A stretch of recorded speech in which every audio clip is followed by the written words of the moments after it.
Looking for a reliable way to send and receive money? Today we're reviewing Vance Money Transfers, a service that promises fast, secure, and affordable transactions. But is it really worth it? Stick around as we break it all down.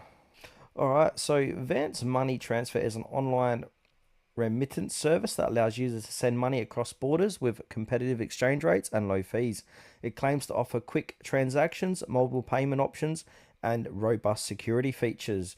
But how does it actually perform? Alright, so some of the features and benefits.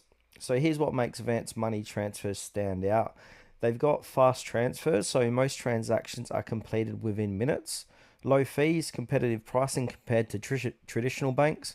Multiple payment methods, support bank transfers, debit, credit cards, and even digital wallets. And it's got a global reach, so available in multiple countries with flexible currency exchange options. Security and compliance, so uses encryption and fraud protection to keep your money safe and peace of mind. The Vance Money Transfer app is user-friendly with an intuitive interface that makes sending money hassle-free. Users can track their transfers in real time, set up recipients easily, and get instant notification. But is it all smooth sailing?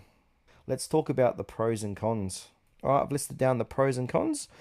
So, pros: fast and reliable transactions, competitive exchange rates, simple and secure mobile. The cons: limited availability in some regions, customer support response times could be better. Some users report occasional delays on busy banking days.